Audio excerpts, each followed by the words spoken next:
That's why I set up my headquarters here. That's why we started here. Because we learned a long time ago, every generation has to fight to keep the democracy. I never believed we'd have to fight this hard, though. I never believed it would be this much in jeopardy.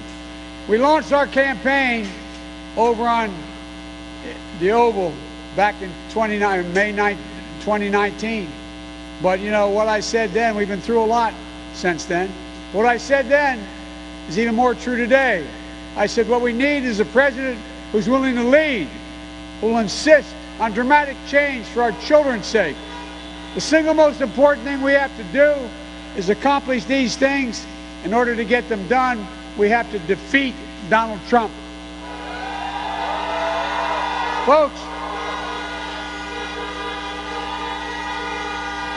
I'm honored to have with me in that fight so many wonderful friends who are here tonight, including my good friend, and he's been a good friend. His dad was a friend, his mom's a friend, his wife's a friend, the whole family, because I'm from Scranton, senator from Scranton, a guy named Bobby Casey.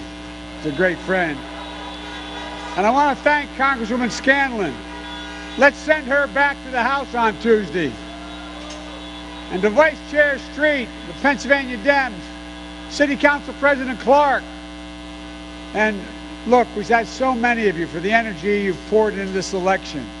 And look, I want to also recognize one of the rising stars in our party, who's been breaking his neck for me for a long time and all day today, Malcolm Kenyatta.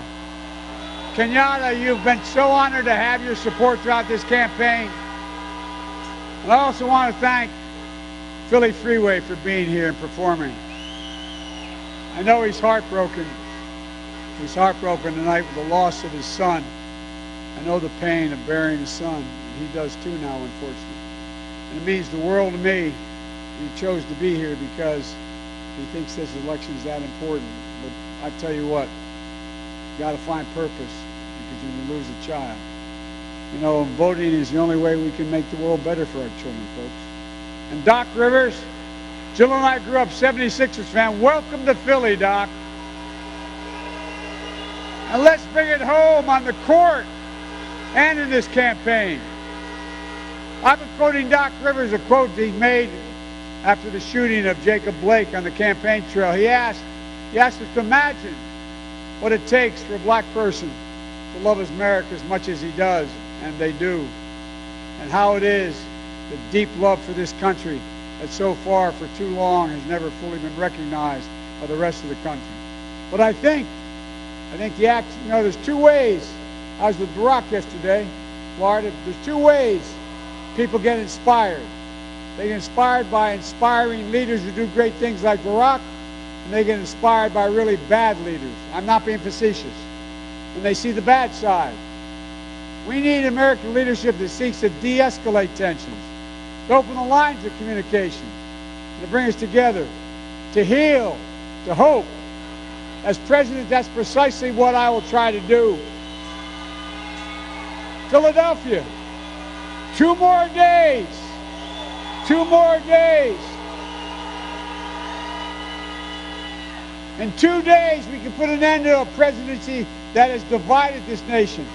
In 2 days, we can put an end to a presidency that has failed to protect this nation. In 2 days, we can put an end to a presidency that has fanned the flames of hate all across this nation. Millions of Americans have already voted, over 91 million. And millions more are going to vote in the days ahead. But there are still a lot of Pennsylvanians who haven't voted yet. We need every single one of you to get out and to vote on Tuesday. My message to you is simple. Pennsylvania is critical to this election. Last time Donald Trump won Pennsylvania, he won by 44 votes, 44,000 votes. Every single one of those votes matter. The power to change this country, not figuratively, is literally in the hands of Philadelphia and Pennsylvania. Look, I don't care how hard Donald Trump tries. There's nothing that's going to stop the people of this nation from voting, and voting overwhelmingly. And when America votes, America will be heard. And when America's heard, I believe the message is going to be clear. It's time for Donald Trump to pack his bags and go home.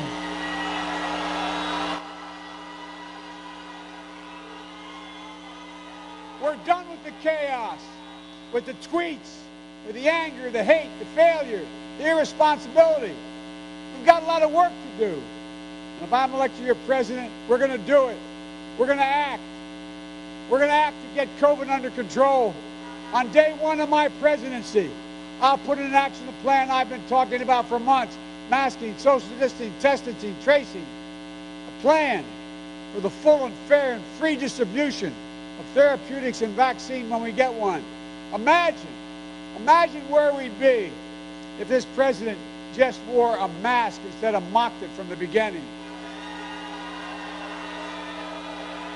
I can tell you this, and every major health expert for the full tell you this, we wouldn't have 9 million confirmed cases of COVID in this nation. We wouldn't have over 230,000 dead, almost 9,000 here in Pennsylvania. We wouldn't be seeing those new record numbers of cases we're seeing every day now. Nearly 100,000 cases nationwide on Friday alone. More than 2,600 of them here in Pennsylvania. It was an all-time high. We wouldn't be facing another 200,000 deaths in the next few months as the doctors predict if we don't change course. Folks, we make up 4% of the world's population. But guess what? We make up over 20% of the deaths. This president knew back in January how deadly this virus was. You may have heard me say the intelligence community briefed him on it. He said, no, I never read the briefing. Well, that didn't surprise me, that he doesn't read. But, he was lying. He knew how bad it was. He hid it from the American people. He went on record. He went on record with a leading journalist. He said he knew. He knew how dangerous it was. But he lied to the American people. He knew it wasn't going to disappear. But he kept telling us a miracle's coming. It'll be gone by Easter. Goes on and on and on. He's repeatedly had the gall to suggest, just the other day, that American doctors, people who have been on the front lines of this crisis for 9 months, along with nurses and so many others, he suggested these doctors are falsely inflating the deaths due to COVID because they want to make money. Think about that. No, I really mean think about it. The people of this nation have suffered and sacrificed for 9 months. None more so than our doctors and our frontline healthcare workers. This president questioning their character, their integrity, their commitment to their fellow Americans. It's more than offensive. It's a disgrace. He's a disgrace to say it.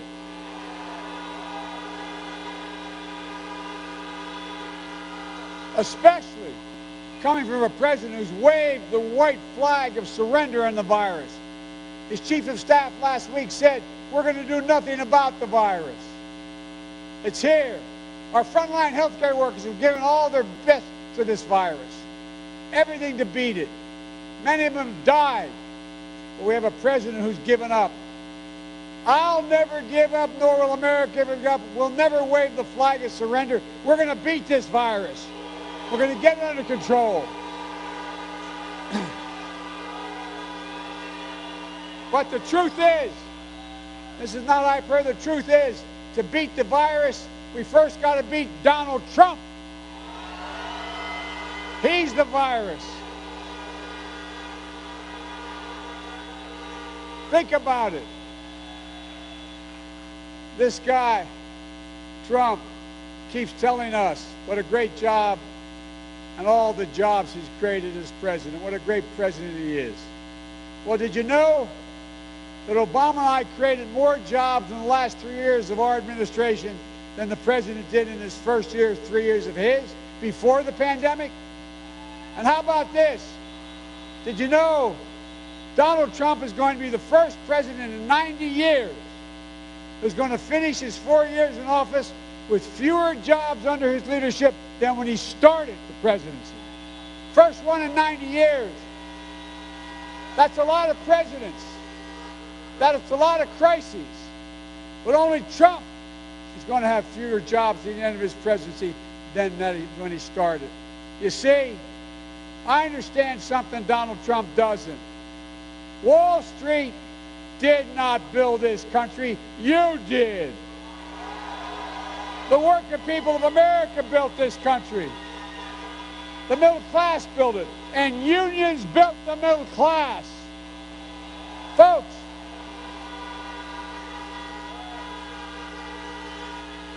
I believe, from the bottom of my heart, if you know anything about me, I believe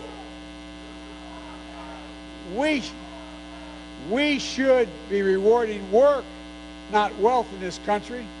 Under my plan, this is the God's truth, if you make less than $400,000 a year, you're not going to pay a penny more in taxes. Not one penny, I promise you.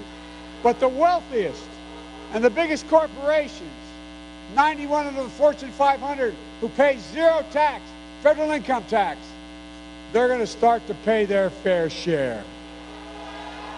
Because, folks, why should a firefighter, an educator, a nurse, why should they pay a higher tax rate than the super wealthy, which you do, by the way? Why should you pay more in taxes than Donald Trump? Remember, the only tax return we got, he paid $750 in federal income tax. How about you? And you know what he said? When it was pointed out last year, he said, well, that's because I'm smart. I know how to game the system. Just what we want as a president. Knows how to game the system and lay it all on you. Ladies and gentlemen, it's time to end this crisis. It's time that we take that money that he should be paying and help you protect your health care, help you put your kid in school, help you pay your taxes. Look, we will act to protect your health care. Trump and our Republican friends just jammed through a Supreme Court nominee. You know why? They've been trying since the day we passed the act. They've been trying to destroy the Affordable Care Act. If they get their way, an estimated 1 million Pennsylvanians will lose their health insurance. Folks, no, listen. He's going into court, whether he wins or loses. He's going into court 7 days after Election Day to wipe out the Affordable Care Act. Already, because of his incompetence, 10 million people have lost their employer-based insurance because they've gone out of business. 10 million. In addition to that, he wants to take away the other 20 million people who got covered by Obamacare. 100 million Americans will lose their protections for pre-existing conditions, including 5 million of you here in Pennsylvania. Donald Trump thinks health care is a privilege. I think health care is a right.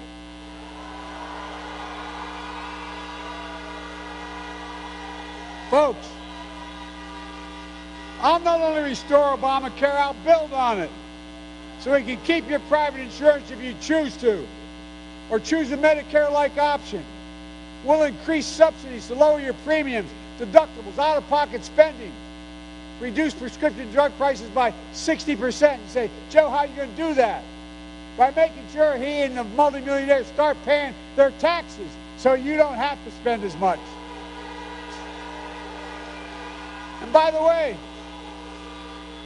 it's been confirmed by all places. Wall Street, Moody's on Wall Street said Biden's plan will create 18.6 million jobs, good-paying jobs. Will increase the GDP by $1 trillion more. We're going to make sure we keep protections for the people with pre-existing conditions. Meanwhile, someone's gone unnoticed with all his lies and all the misrepresentation. He has announced that, in fact, if he gets elected, he's going to change the way we fund Social Security.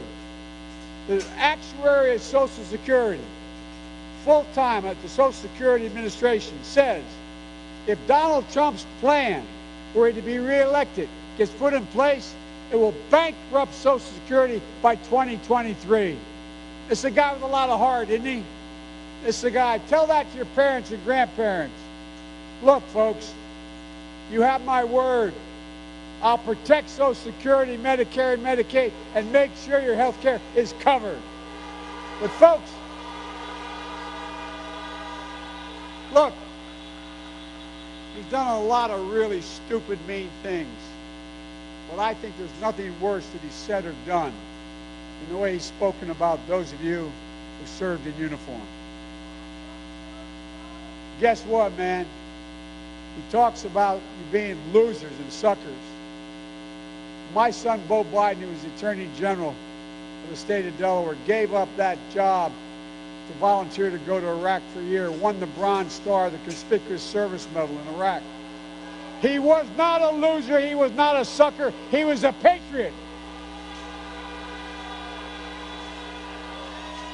Just like your sons, your daughters, your parents, your grandparents have served. This president portrays himself as a tough guy, macho man. Give me a break. But this is a president who won't even stand up to Vladimir Putin for putting bounties on the head of American soldiers serving in Afghanistan. He's too scared to challenge him. He's Putin's puppy. That's who he is. Donald Trump's not strong. This makes me angry. Donald Trump's not strong. He's weak. He commands virtually no respect on the international stage. Think about this. When's the last time you ever heard of a president showing up to the UN and being laughed at by the entire international community? A president who showed up, I'm not making this up, a president who showed up at our NATO meeting where our NATO allies, the heads of state of our NATO nation, were making fun of him. This is a president who not only doesn't understand sacrifice, he doesn't understand courage, the physical courage it takes to serve in uniform. Maybe that's why the 6 generals, most 4-stars and admirals who worked in the administration have since left and said he's unfit to be the commander-in-chief. That's never happened before.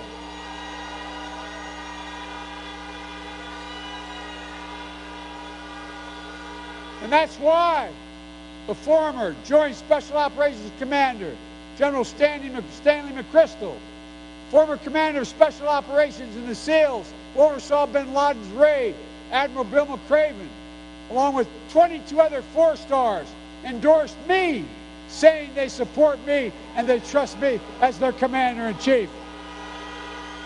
Look, you have my word, I will support our military. They're our backbone, they're our sinew, they're our life. Ladies and gentlemen, we have to support them.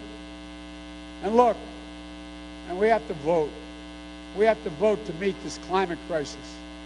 You know, Donald Trump, when he hears climate, he thinks hoax. I see it being about jobs, health care, and safety. The impacts of climate change too often fall disproportionately on communities of color. We're going to make sure communities that benefit by the hundreds of billions of dollars in federal investment in infrastructure and climate change. We're going to create local jobs, rebuild our roads, fill our sidewalks, install broadband, create spaces to live in, work in, and play in safely. He doesn't get it. The West is burning. More of our forests have been lost in the combined territory of Connecticut and Rhode Island combined. Superstorms in the Midwest, wiping out whole communities, flooding. In the East Coast, you know what's happening. We have a circumstance where in the South, we find ourselves with more hurricanes, more vicious hurricanes. When the president was told that's because the waters of the Atlantic are opening up or warming up, you know what he said? Well, maybe we could stop it by dropping some atomic bombs on them. Oh, by the way, this is the same guy. You'll appreciate this being from Philly. The same guy who said the problem we had in the Revolutionary War is we didn't have enough airports. Stable genius. Stable genius. Look, We'll act to deliver on racial justice as well. Protesting is not burning or looting or violating and can't be tolerated, and it won't. But these protests are a cry for justice. The names of George Floyd, Breonna Taylor, Jacob Blake, Walter Wallace Jr., they're not going to be forgotten soon. Not by me, not by you, not by the American people. And they'll inspire a new wave of justice in America. Folks, we can do this. There's nothing beyond our capacity. So honk if you want America to lead again. Honk if you want to trust Americans to begin to trust each other again. And honk if you want America to be united again.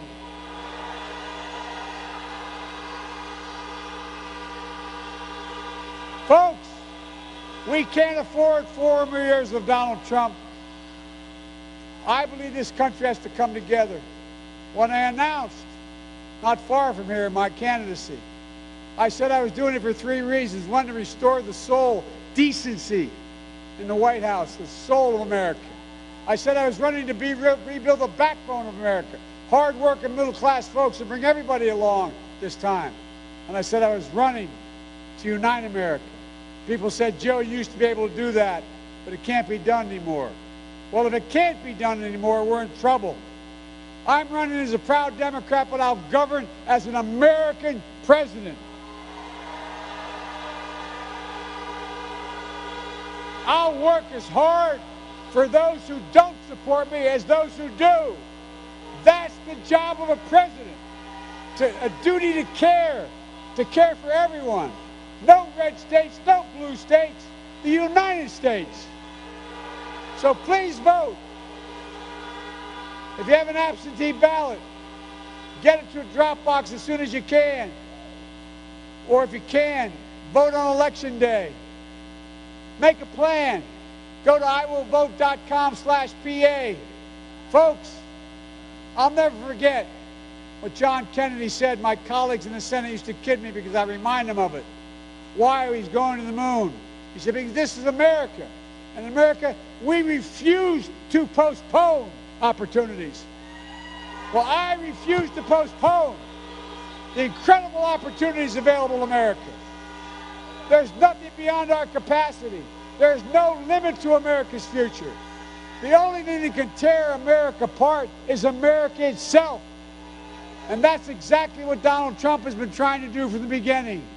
Dividing us in America. Pitting us, Americans, against one another based on race, religion, gender, ethnicity, national origin. It's wrong. That's not who we are. Look, everybody knows who Donald Trump is. Let's show them who we are. We choose hope over fear. We choose unity over division. We choose science over fiction. And yes, we choose truth over lies. So folks, it's time to stand up. Take back our democracy. We can do this. We're better than this. We're so much better. The United States of America is who we are. May God bless you all, and may God protect our troops. Thank you, thank you, thank you. Thank you.